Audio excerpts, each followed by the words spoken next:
To all the soft snowflakes out there, if your feelings get hurt real easy, this probably ain't the video for you.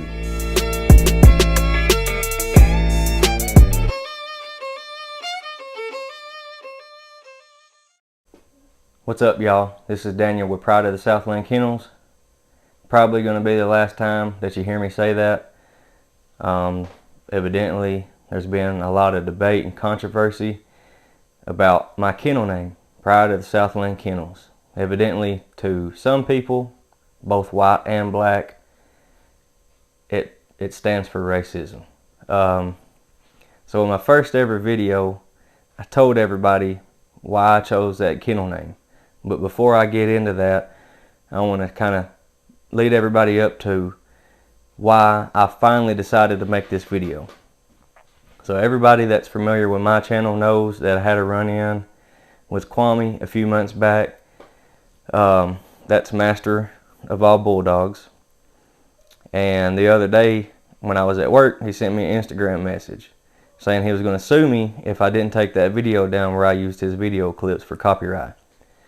So we went back and forth for a little while, and I decided that I wanted to call him on Instagram. So I did. It kind of shocked me that he answered the phone. We actually talked for about 20 minutes, had a decent conversation. Of course, there was a lot of things that we disagreed on, but we actually had a conversation. We let each other talk. There was times where I interrupted him, he interrupted me, but I was actually shocked that we was able to have a conversation without just, biting each other's heads off. But during that conversation, we was talking about the issues, going back and forth with each other. Now, I haven't made a video regarding him in a while, and then when I posted my DNA results, he decided to make another video. I didn't say nothing about it. I'm done with it. I don't care about the drama. I feel like the dogs that I have are American Bulldogs, and so on and so on. But inside that conversation, he asked me to take that video down, and I told him I would if he would take the videos down where he was calling me a racist cracker. Well, he said he wasn't going to take them down because it was true. I said, it's true. He said, yeah, it's all in your kennel name, Pride of the Southland Kennels. That's racist. I know you got a Confederate flag, this and that, just all these racist claims. And I explained to him, look, I'm not racist. I'm not going to even try to debunk the fact that I'm not racist, because the hardest thing for a white man to do is debunk a claim that he's racist. That's just how the world is today. And I promise you, I will get into the kennel name, but there's some stuff that I want to address. I've been called racist. I've been called a liar. I can go on other people's channels and comment positive things, and then I get attacked by somebody saying I'm in the KKK and I'm racist this, I'm racist that. Y'all need to turn off CNN. That is exactly what they're trying to do, is tear us apart. And they're succeeding, because now anytime a white person and a black person disagree with each other, one side or the other yells racism. That's not racism. We can agree to disagree, and we can disagree and still get along with each other. We don't have to agree on everything. Matter of fact, we're not going to agree on everything with each other. So, before I get into the whole kennel name, I just want to share a couple experiences. This is going to be a long-winded video, so please just watch it in its entirety if you're a supporter, a subscriber, or a viewer of the channel.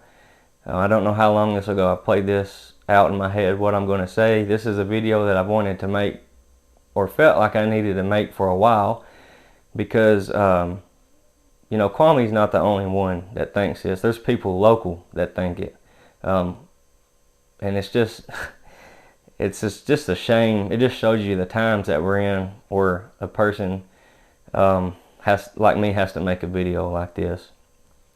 But so I've been in dogs for a long time, and I want to share a couple of stories with you that kind of show that racism goes both ways. It's, you know, there's white people that's racist against black people. There's black people that's racist against white people. To me, I don't care what anybody says. When you talk about racism, the biggest example is white and black. Black versus white, white versus black, however you want to look at it. It's involving white people and black people. Sure, there's other types of racism against Hispanics and Asians and all other kinds of people. But to me, the main one is white people and black people. Historically, that's just how it's been in this country and in this world. So, I've been in dogs for, you know, quite a while. Had an opportunity back in 2006 to go and get 2 American Pit Bull Terriers from Brandon, Mississippi, which is just out of Jackson, Mississippi. Well, I decided, you know, I wanted to take somebody with me, and I decided to take a friend of mine that happened to be black. This is not me trying to debunk it. I'm not going to. You can just be a free thinker and make your own mind up. I'm not here to persuade you. I'm just here to share my experiences with you. And I will tell you it's not true, but I'm not going to sit here and try to give you examples. But anyways, when we got down in around Brandon, you know, right outside of Jackson, me and him tried to go into 2 gas stations. And we was refused service in both of those gas stations because they didn't like us being together. It was a predominantly black area. And for whatever reason, we were told that we wasn't supposed to be hanging out with each other. And in our neck of the woods, in Tennessee, you know, it really ain't like that. We're allowed to hang out with each other, and we don't get funny looks. And, you know, when you have a common interest with somebody, you hang out with them. Don't matter what color their skin tone is. You just hang out with each other. But we literally was ran out of 2 convenience stores and gas stations, and the doors locked on us and told, no, we're not going to serve you here if that's how y'all get down and y'all hang out with each other. Another story that was shared with me, somebody that came on my yard one time. I got another buddy of mine that I bought my hogs from. He's somebody that I've reached out to for information on my chickens, my goats, my pigs, even dogs. And he happens to be a black man too. And he brought his cousin here. He called me and asked me, he says, is it alright if I bring my cousin with me to check on this dog? He, you know, he's a dog man too. He's experienced with them and so on and so on. Well, he shows up. Keep in mind, this guy that I'm talking to, that's my buddy, is pretty close to my age. He's probably, you know, 4 or 5 years older than me. When he said his cousin, I was just assuming it was going to be somebody around our age. Well, he shows up with a 70-something-year-old man, and we got to talking, and he was asking me what I wanted to do with my dogs, and I told him, and he told me his background on dogs, and he's actually, his name is Reggie Bonner. He's actually on the Schutzen 3 National Honor Society. He was the 2nd person to ever complete it and win with an American Pit Bull Terrier. And the reason he was the 2nd person is because he was turned down, number 1, because he was black, number 2, because he had an American Pit Bull Terrier, and they wasn't really working those types of dogs. And, you know, this story got brought on because he asked me if I ever considered it, and I told him I did years ago, and I was turned down because of the types of dogs I had. So that's when he shared his story. So there's 2 examples of, you know, racism going both ways. You know, one is a white man and a black man are refused service by other black people because they don't like us hanging out. The other one is a black man being denied to be able to even compete with his dog because of the color of his skin. And it's crazy. It's bullcrap, because he could have went down, even though he's still in the books and he made history. He could have really made history, but he wasn't allowed to do it until a white woman completed and competed that and titled it an American Pit Bull Terrier first. Then after that, then he was allowed, you know. And when he shared that story with me, it just kind of, it made me realize that, yeah, hey, you know, this is a real topic that this country and this world faces. Now that was, I think he was finally able to title a dog in 1986. I can't remember how much sooner, or, you know, how many years before he was able, that he was denied. You know, and the third story that I want to share with you is, growing up, I had a buddy of mine that I was real close with. Once again, a black man, a black guy, a black teenager, young man at that time, got into some trouble, discharged a firearm in the city limits, ended up having to go to jail, stayed in jail for a couple of months. They couldn't find any evidence on him, and he was released from jail and given 1 week to get a job. If he didn't complete that task and find employment within a week, well, he was going to go back to jail. Well, my wife, I think we was young. I mean, my wife's a couple years younger than me. I think she was 17 or 18 years old at the time. She was working at a little mom and pop store, waiting tables. Nana's Country Cupboard. And I don't care one bit to call this woman out. I don't know if she's still the owner of it, if she's still around, what the deal is. But this pissed me and my wife both off. Buddy of mine's trying to get a job. My wife went and talked to the owner. She's told her the situation. She said, sure, yeah, he can come in and wash dishes for us, and we'll give him a job and keep him out of jail. Great. My buddy showed up, turned him down. My wife was like, why? Why'd you turn him down? Well, you didn't tell me he was black. It made my wife mad to the point where she took it upon herself and she went and talked to other people and didn't stop until she got him a job. And that man was forever grateful to us and treated us. I mean, we was close before that, but after that you could tell the appreciation just even went a mile further, because I'm sure there was times in his life where he felt like people didn't like him because of the color of his skin. I mean, he had told me some stories when he had got in trouble and got sent to a juvenile penitentiary, and the guards in there, some of the stuff they did and said to him, it just, was unbelievable. And, he came out thinking that a lot of white people, if not all white people were like that. And then he seen that they're not. And it kind of maybe changed his perspective. So if we can just change one person's perspective, if that person can change another person's perspective, then the world will be a better place. Now, that's not me trying to debunk the claim that I'm racist, I'm part of the KKK and this and that. It's just personal experiences. The people that may see this video that are local, they know that it's almost the exact opposite. I mean, there was times in high school where just as many, if not more, black friends than white friends, to where I was getting called derogatory. And I'm not even going to sugarcoat it no more, because the world needs harsh reality. I was called a wigger. Everybody knows what that term means. It's a white person that people think want to be black just because you like rap music and hang out with a couple of black people. That's the name they give you. So, discrimination can happen within, your own race at times. And that's why this topic makes me so frustrated, because you're sitting behind a computer or on your phone and you're making these claims about me, and the message is getting spread. Everybody just believes it because of everything that's going on in the world, on CNN, on Twitter, on Facebook. Oh yeah, Pride of the Southland Kennels. Yeah, so-and-so said he's racist.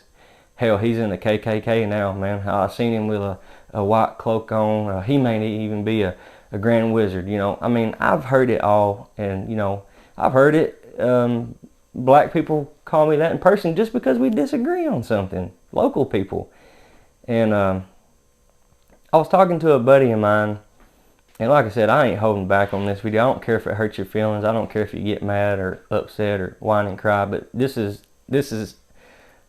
what's going on in the world from a white man's perspective, whether you want to hear it or not. Everybody acts like, oh, well, the white people get to say and do whatever they want. Actually, it's the exact opposite anymore.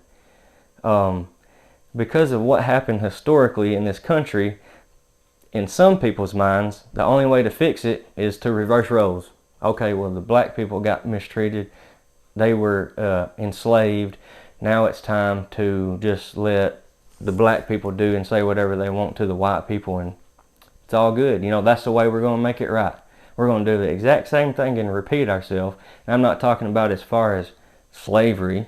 By the way, I don't agree with that. That was horrible. We're just reversing everything. They're trying to divide us. I'm not trying to get political, but racism has become political. And I'm getting these claims against me. So I will stand up and dispute these claims, and give my perspective on stuff. This world is full of pussies anymore. Everybody gets their feelings hurt. If somebody disagrees with something, racism. Anyways, I think I've touched on the topics and experiences that I wanted to share. Number one, though, before I get into the kennel name, if we work together, we'll achieve more. And there's two things in this world, to me, that bring people together of all different walks of life and colors of skin. Number one is sports. I'm a big college football fan, which my kennel name pertains to that.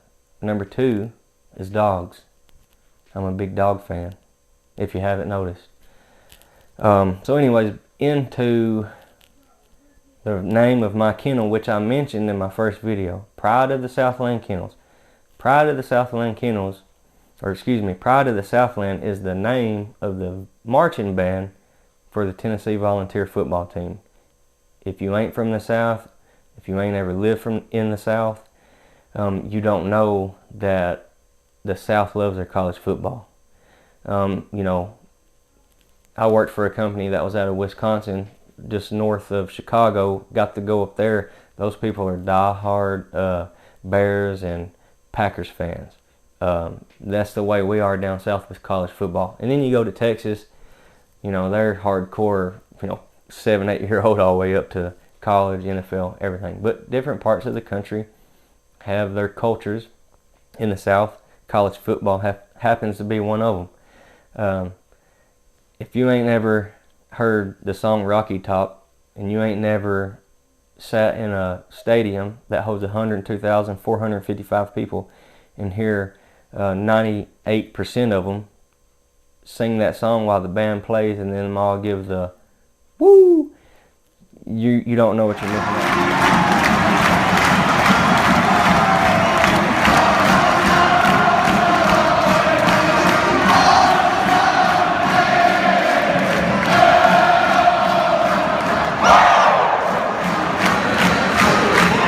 I've been to games where the opposing teams fans pitch in on it. It's not even our official fight song.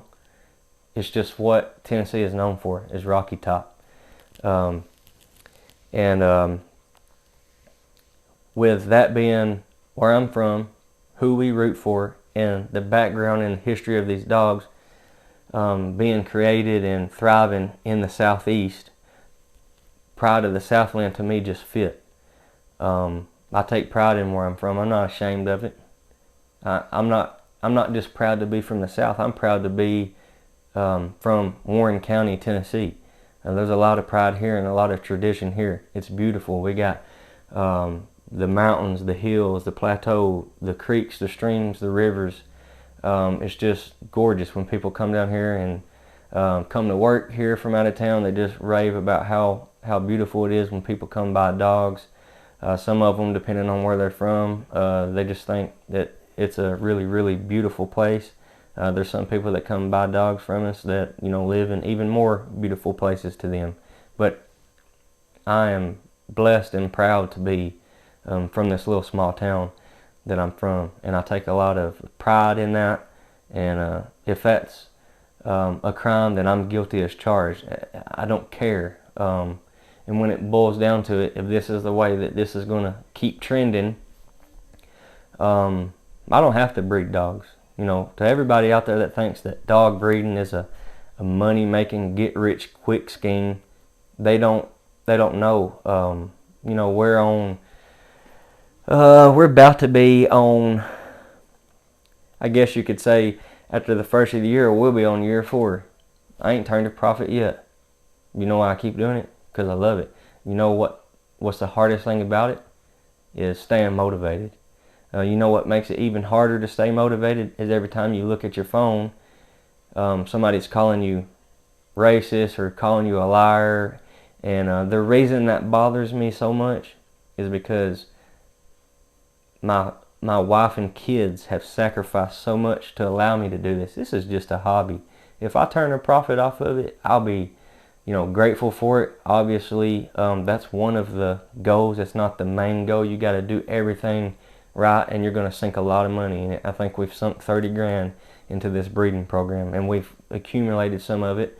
Not all of that was right out of our pocket. Some of that was the initial startup cost, and then we sell a couple puppies, sell a few puppies, keep some. When we get money that comes in, we put it back into it. That money don't go into our pockets. It goes into further the breeding program. Further a lot of people call it a business. I don't see it as a business, because in the business you're supposed to make money, and we're not making money.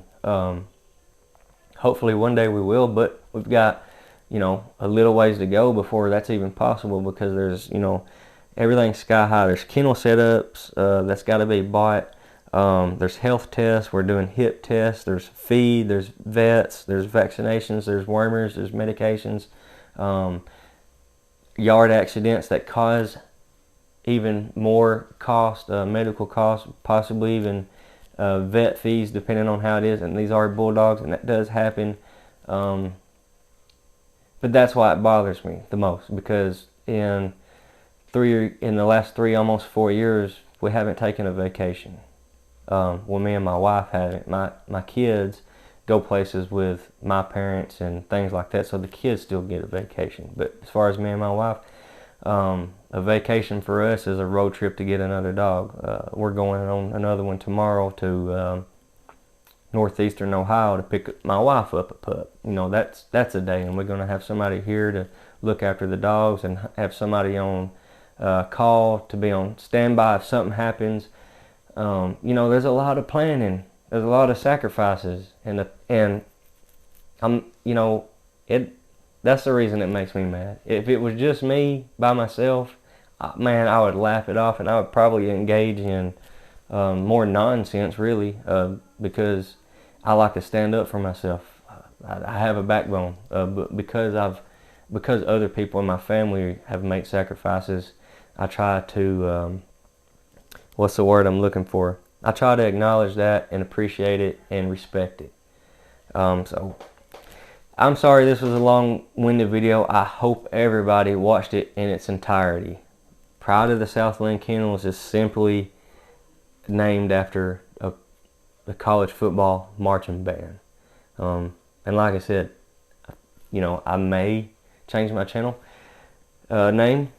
But I believe I should have put this earlier in the video, because probably 80% of the people, if not more, ain't going to see it this far. But I believe it's even preventing me from being monetized because of the name. It's been brought up several times. A lot of people think the censorship is on big channels and big channels only, and it's not true.